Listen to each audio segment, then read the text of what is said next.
wararkii naga soo gaaraya deegaanka Arcaday oo qiyaastii 20 kiiloomitir dhinaca waqooyi kaga beegan magaalada Beledweyne ee gobolka Hiiraan ayaa ku soo waramaya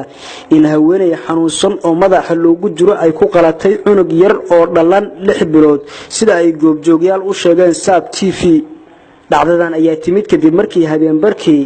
ay haweeneydan madaxa ka xanuunsanaysa ay u soo dhacday guri ay cunug yar ku noolaa isla markaana ay qalatay cunug jira 6 bilood hilbihiisana ay karsatay عدي الشيخ دون وحو كمد يحي dadkii ugu horeeyay ee tagay goobta ay dhacdada ka dhacday waxaana sidoo kale uu yahay dhakhtarka dadka qaba cudurka juudaanka SAB TV ayuu waraysi kooban uu ku siiyay Beledweyne faahfaahin kaga bixiyay sida ay dhacdada u dhacday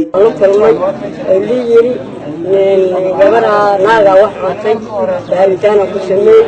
waa oradnay waa tagnay marka waa soo qabanay hadda yirigan ku xirantahay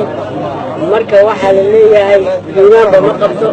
ana waxa leeyahay waa baara gobolka aniga oo xisaaran wixii qiimo dhibaato ana la wax loo warsanayo ay cuntay cunug oo gabadheeda dhashay marka gabadhii haday dhashay waa la soconayo waa la karsaday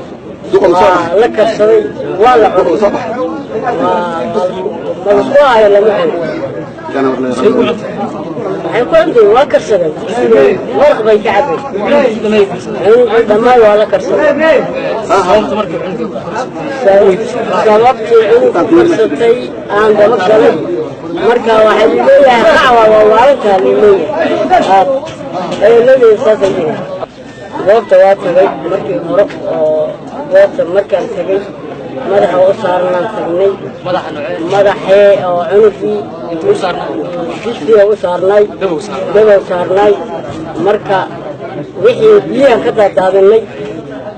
لفيه عرورني والله لفيه وجدني وسوق بني حتى وحرنت هاي مركا عنب بلادنا لا نسوجي لح بلاد يعني مركا في السادس صح أهان وواح والنا عن قياسنا ذكر وواليا أي وريين أنا إن دي كقاد باران ربي والي دي مر ذكر أنت بدر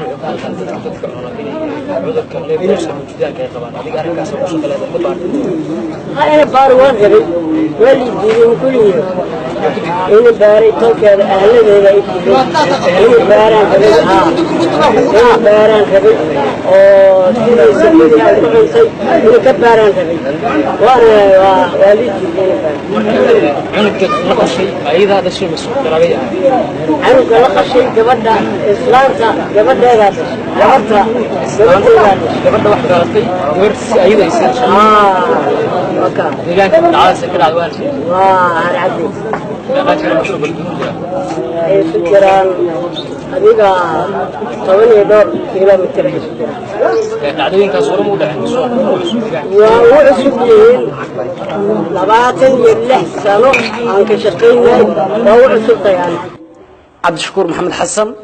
SAB TV Beledweyne